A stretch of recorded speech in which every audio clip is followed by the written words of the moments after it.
Hey traders, welcome to Charts and Coffee. Great to see everyone.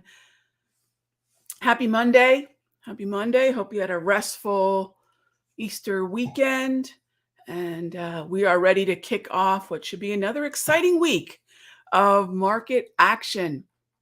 So great to see everyone. Okay, so let's go ahead and take a quick look at what we are dealing with today.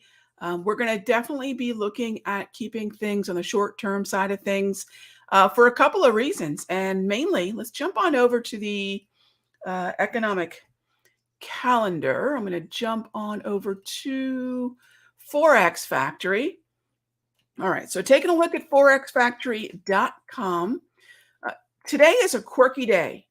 We have, for the most part, as you can see here, a lot of bank holidays. This is still very much a bank holiday affected start to the week. Bank holiday in New Zealand, bank holiday in Australia, which means the Asian session was not well participated in terms of liquidity and so forth. Swiss bank holiday, UK bank holiday, Europe, French, German, Italian bank holiday. And of course, coming into the US, we're open. But when you think about financial centers overlapping and that being that turnover, that volume, this is definitely going to be a quirky start to the week. So keep that in mind, at least till about 11 a.m. Eastern, which is when we would typically see the European close going into the UK close. We won't have that volatility. We won't have that fix, so to speak. All right. Moving on then to the only hot zone on the calendar, really, that's FOMC member Williams. Now, I'm going to jump on to trading economics, show you all how to do this really quickly because it's important when we have so many FOMC speakers. Tradingeconomics.com, click on the calendar, then go to countries and clear everything out. Really easy to do, gang. And then scroll on down to US, put a little checkbox there and click save. Unless you're an avid Forex trader or an active Forex trader, you don't likely need a lot of those other data points from other countries unless you're playing their currency or maybe you're playing their MSCI iShares, which are those country ETFs, which are very cool, many of which are quite liquid. But otherwise, you really don't need to know a lot of these hot zones.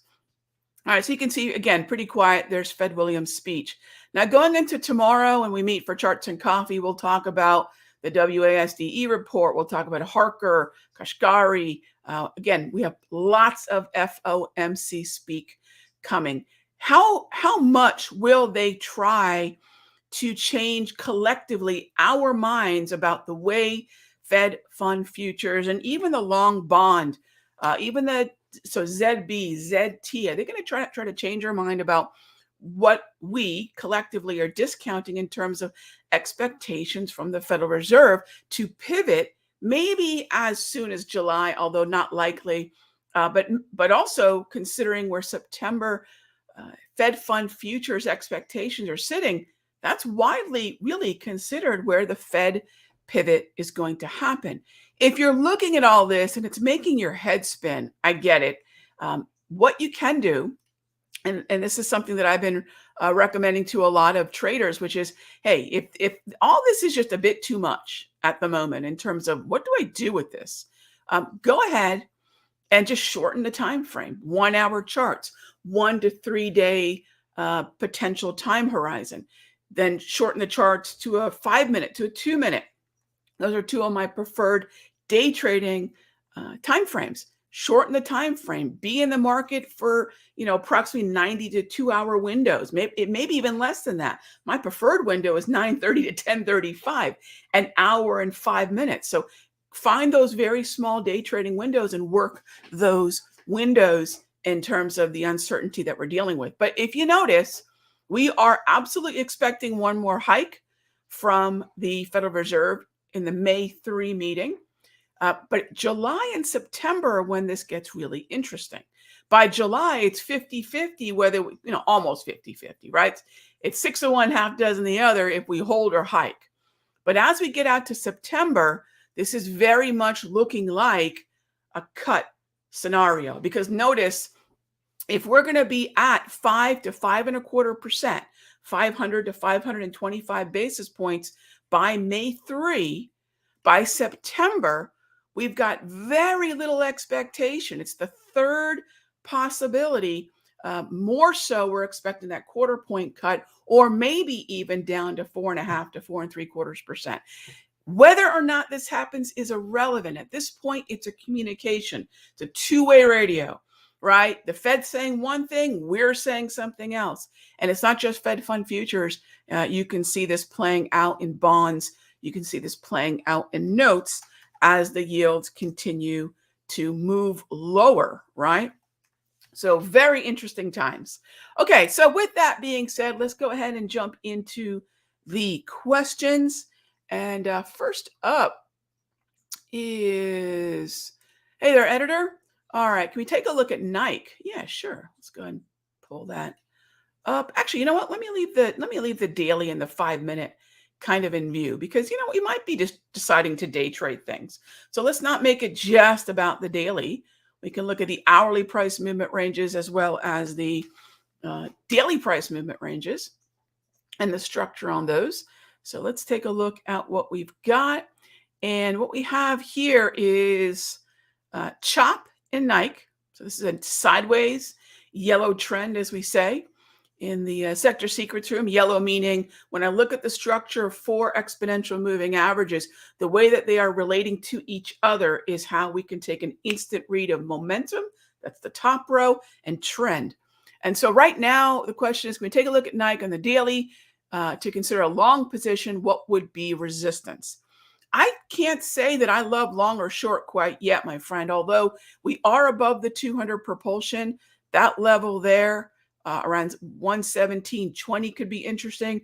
The daily price movement range could be interesting. But what I really need is either a buy signal on the V score, a volume-derived view, what's happening in Nike, or I need an oversold stochastic. I don't have either at this point. So I think it's really important to remember that at the moment, it's kind of either way. We could actually look at a potential short, although I'm with you. I'd rather look at a long position. Excuse me. All right, so that's Nike. I do want to just give you all a heads up. XLY has not been the shiniest of sectors, despite the strength in the Nasdaq. We would presume that XLC up, XLK, communications, tech are both up. The Nasdaq's in an uptrend. This is the third heavily weighted sector in the Nasdaq, and yet it's not really playing along. You can point your finger to Amazon. You can point your finger to Tesla for some of the reason why, but this has not been a great part of, this has not been a really strong sector in the NAS. So be careful, but yeah, Nike's on a bad looking chart. I got to wonder though, if I were to crack open XLY, because this is really very much a part of what we think about when we're building a watch list. It's not just a matter of, do I want to trade a certain symbol? But I think the question that comes before that is, why that symbol, right? If I want to be a short seller in XLY, General Motors looks fantastic. If I want to be a buyer in the XLY, apart from, say, Nike, what looks great?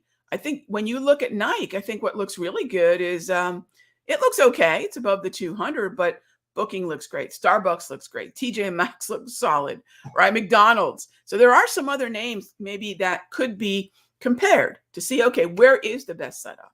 Is it really Nike or not? Okay, next up is, say, Jet Jockey, I'm going to be in the sector room in a few minutes, so let's run through that list when I see you all there, if you wouldn't mind. We'll jump into that when we start our room up. All right, Kathy, can we take a look at Home Depot on the weekly? Sure. So I'm going to change this daily time frame to the 3-year 1 week. And the question is Home Depot, neutral market, oversold, slow stow, really close to that 200. XLY, yes, Kathy, you're absolutely right. XLY has been problematic. I won't be surprised if we see a little slice and dice around the 200. However, if we think about our typical risk tolerance around these weekly setups for our position portfolio conversation, this would make a lot of sense to keep an eye on.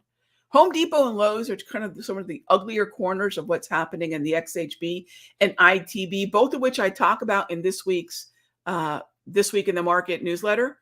They're both two symbols I really like the look of, not on their own though, but as part of a larger picture with home builders and construction. But the weekly looks great, and we can definitely bring this up when we have our Tuesday afternoon portfolio weekly discussion in the sector room. Yeah, Kathy. Yeah, put that on the list. It looks great.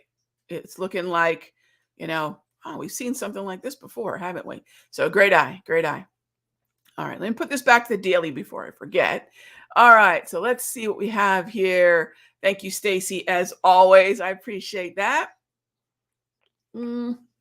Next up is Stonecastle Project. Would I consider Freeport McMoran, FCX, a short with a daily neutral trend? Stoke overbought, but green momentum. Yeah, I don't have a problem with that. I do, however, want to make sure that I'm at least neutral to bearish in copper, which arguably we can be. Freeport McMoran and copper tend to move together. So if I've got a Freeport McMoran trade, unless we're within 2 weeks or less to earnings, typically Freeport and copper are going to move similarly. It's nearly overbought on the slow, still really close. Absolutely. Neutral environment. Now all we need is an actual trigger. I need a price from which I can start to short. I don't know that I have that quite yet. Okay, I don't know that I see that as the setup. What about AMD? Sure, let's take a look at that. AMD is a buy, right? Would I prefer momentum and trend both be neutral? AMD is a good looking buy on the daily.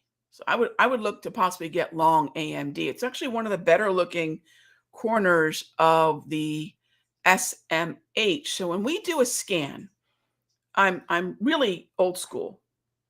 When I do a scan, I'm grouping stocks together by their relationship to one another because of their inclusion in an index or in a particular sector. And so when I look at what we have in semiconductor, you can see where AMD, NVIDIA, AVGO, Intel really shine, including semiconductors themselves.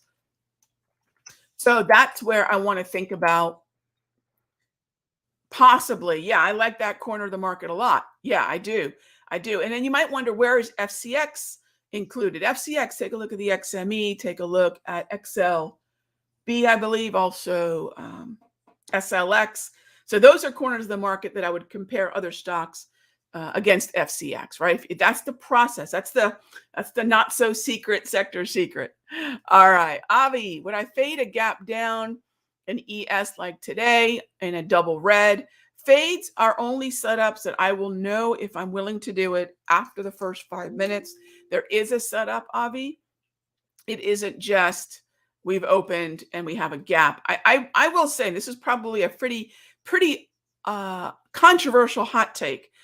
Gaps are really great to understand psychology. Gaps are support and resistance, but a lot of folks make way too much of gaps. I know that's not your question or even what you're thinking, but a lot of folks, oh my gosh, here's a gap, there's a gap, everywhere a gap. I think that it sets the stage for something interesting to potentially happen, but we still need to set up. Gaps in and of themselves for me are not setups. That said, in a double red, that's a big cup of nope. And I love that you mentioned the double red, Avi. Gap or not, this is a true gap. We're opening below the previous session close and below the previous session low. It would probably entice buyers in a more significant way.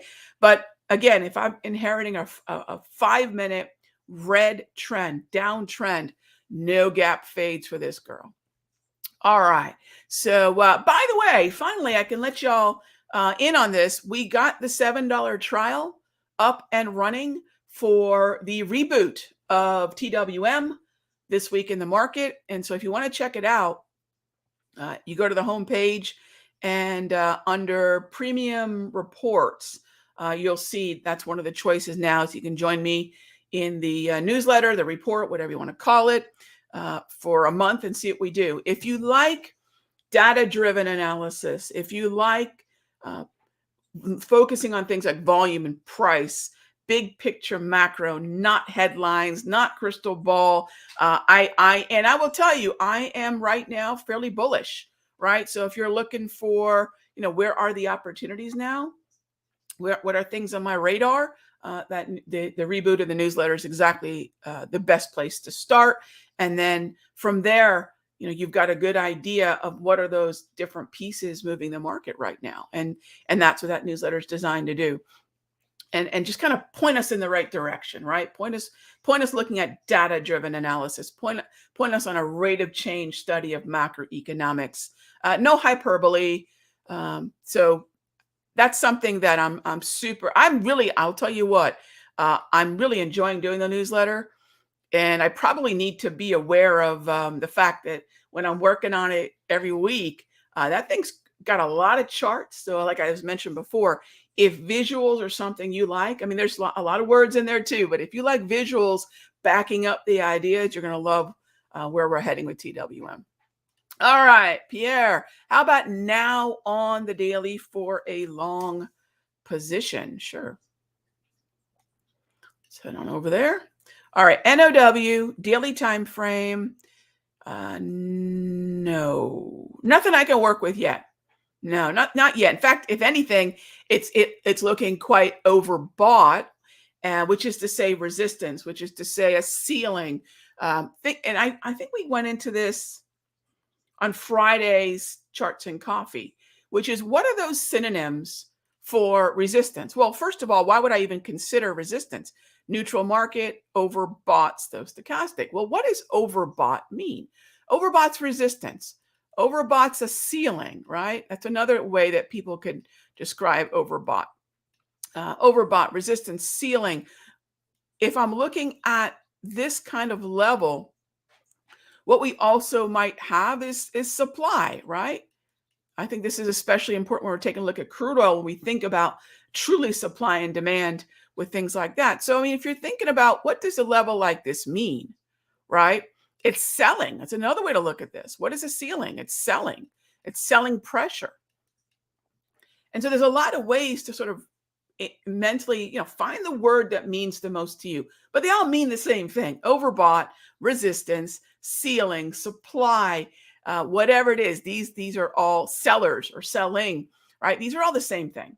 And a lot of times we forget that at the end of the day, each one of those little candle are people, right? So right now, those people are thinking, again, based on what we're seeing, that possibly we've reached a ceiling and might have a hard time moving higher. All right. Next up is, can we take a look at the ES and what range to look for a buy? Well, T-Faro, what I do when I'm looking for ranges is we start with the market structure, and the S&P is neutral. This is what opens up that can we be a buyer or seller? Ultimately, we are above the 200, which is the bullish hemisphere. That's going to give me a zone of the daily price movement range. So when you talk about ranges, I think DPMR, daily price movement ranges, 47, call it 47.80 to about 40.45. That area, there is Darvis support sitting at 40.96.5. That's a singular level, right? Darvis 2.0, automated support and resistance. And then I've got my daily price movement ranges, volatility and day-based support and resistance. So those are the zones I'm looking at. And specifically, I do want to be a buyer in the S&P.